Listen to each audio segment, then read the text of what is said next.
Hello everyone, कैसे हैं आप सब। एक बार पुनः आप सभी का आपके अपने चैनल सी कोचिंग क्लासेस पर स्वागत है। और स्टूडेंट, आप लोगों को बहुत लोगों का कमेंट था कि प्लीज सर बताइए कि 1 सितंबर से लागू होने वाला था, नहीं हुआ, अब कब होगा, क्या नहीं होगा, क्या ऐसे ही चलता रहेगा। तो मैं आप लोगों को बता देना चाहता हूं, जो 1 सितंबर से नई शिक्षा नीति का लागू होने का कहा गया था, अब वो 7 सितंबर को दे दिया गया है। क्योंकि आज 4 तारीख है, इसके पहले 3 तारीख को है ना ऑफिशियल नोटिफिकेशन आया था कि 7 तारीख को क्लियर हो जाएगा। और इसमें आपको क्या क्या करना पड़ेगा, तो सबसे पहले मैं बता दूं, मासिम ऐप्स डाउनलोड करना पड़ेगा। अब इस मासिम ऐप्स के लिए एक अलग से वीडियो बनाऊंगा जिसमें आपको क्या क्या फीचर रहेगा, क्या क्या आपको उससे सुविधा हो सकती है और आपको क्या क्या करना होगा। छोटा सा मैं जानकारी देना चाहता हूं कि मासिम ऐप्स पर ही एक आपके पास क्वेश्चन भेजा जाएगा जो होम असाइनमेंट के लिए कहा जा रहा है। ठीक है, अभी जब तक नहीं हो जा रहा है तब तक हम प्रूफ नहीं मानते हैं, क्योंकि मेरे भाइयों मैं आप लोगों से बता दूं कि गवर्नमेंट का मैं भरोसा तब से छोड़ दिया कि आज 5 महीने हो गए, लोग जून से पढ़ाई शुरू कर लेते हैं, मई से, मई जून जुलाई है ना अगस्त, और इतना महीना हो गया फिर भी अभी तक कोई ऑफिशियल एजुकेशन के बारे में उतना ध्यान नहीं दिया जा रहा है जितना कि अन्य चीजों पर ध्यान दिया जा रहा है। तो एजुकेशन सिस्टम को आजकल उतना ध्यान ना देकर अन्य सिस्टम पर ध्यान दिया जा रहा है। इसी कारण से आज हम जैसे युवा, देश के सारे टीचर जितने भी पढ़ा रहे हैं और कुछ बच्चे भी जो कि पढ़ रहे हैं, जैसे एसएससी रेलवे की तैयारी कर रहे हैं, आज धरना प्रदर्शन कर रहे हैं ऑनलाइन के माध्यम से। तो स्टूडेंट, मैं भरोसा नहीं मानता कि कब क्या हो जाए, लेकिन अभी जो कहा जा रहा है कि मासिम ऐप्स पर ही पढ़ाई कराया जाएगा, उस पर video, short and long audio सब कुछ उसमें अपलोड रहेगा। उसके माध्यम से आप अपने जो भी चैप्टर रहेंगे उन टॉपिक्स को देख पाएंगे, सुन पाएंगे। ये चीज कहा जा रहा है। चलिए, ये हमारे लिए फायदेमंद है जिनके पास मोबाइल है। दूसरा चीज, आपको रजिस्ट्रेशन करवाना पड़ेगा। यदि आप लोगों ने नामांकन करा लिया स्कूल में तो ठीक, नहीं तो ऑनलाइन नामांकन करा करके या तो आपको फोन से ही पैसे पेड करना पड़ेगा, साथ में आगे चलकर परीक्षा फॉर्म भी भरना पड़ेगा, वो भी देना पड़ेगा। मतलब का, यदि आप स्कूल जाओ या ना जाओ, ऊपर से आप मोबाइल खर्च में जो भी पैसे लगाओ, लेकिन आपको नामांकन फीस भरना पड़ेगा। आपको एग्जाम का जो भी फीस रहेगा, फाइनल एग्जाम का फीस, वो भी भरना पड़ेगा। बस यहां होम असाइनमेंट का मतलब यह है कि आप घर में ही कॉपी खोलकर बिल्कुल लिख सकते हैं। इसमें ये कोई दिक्कत नहीं रहेगी कि आप कहां से लिखना चाहते हैं। सबसे बड़ी बात ये, स्टूडेंट कहते हैं कि सर इससे हमें पढ़ाई में क्या इफेक्ट होगा। अब आप खुद समझो कि आपके सामने यदि गाइड रखा होगा तो आपके पढ़ाई में क्या इफेक्ट होगा।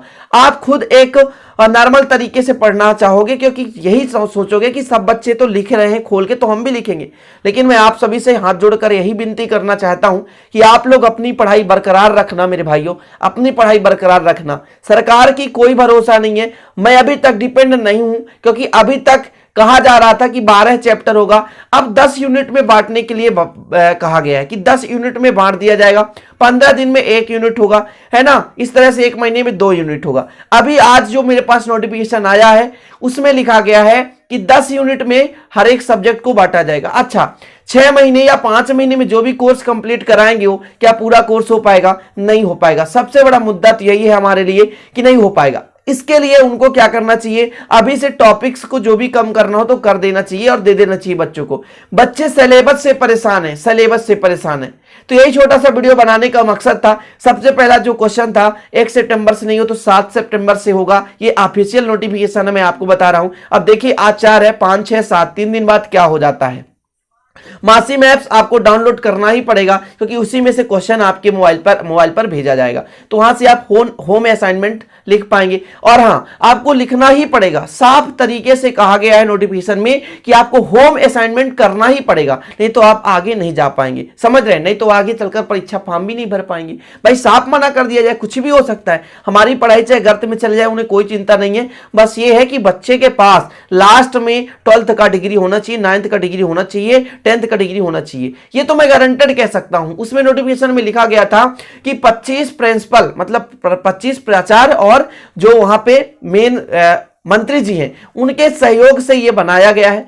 तो मैं प्राचार्यों से भी कहना चाहूंगा कि आप लोगों को क्या नहीं दिखता है कि 50% बच्चों के पास मोबाइल नहीं है। कहना यह है कि जिनके पास मोबाइल नहीं है अपने दोस्तों से फॉर्म भरवा सकते हैं, ऑनलाइन में जाकर भरवा सकते हैं। अरे भरवा तो सकते हैं मेरे भाई, लेकिन पढ़ कैसे सकते हैं?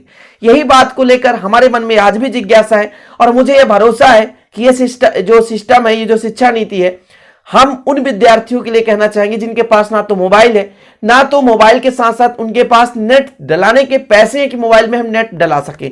जियो का छोटा सा फोन किसी स्टूडेंट के पास था, कह रहा था कि मेरे पास सर पैसे नहीं है, प्लीज मेरे पास रिचार्ज करा दीजिए। ऐसे कई कमेंट डेली आते हैं। बताइए, जिनके पास जियो का फोन है वो रिचार्ज भी नहीं करा पा रहे, कैसे काम चलेगा, कैसे पढ़ाई हो पाएगा?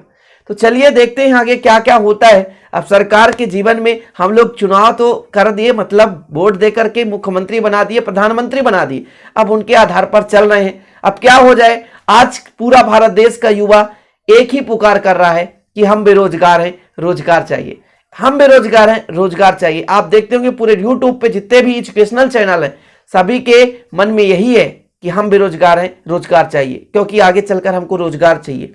तो यही छोटा सा वीडियो स्टूडेंट, आप लोग पढ़ाई करते रहना। बाकी मासिम ऐप्स के बारे में पूरा जानकारी मैं अगले वीडियो में लाऊंगा। और आज के लिए इतना ही, फिर मिलते हैं अगले वीडियो में, तब तक के लिए जय हिंद, वंदे मातरम।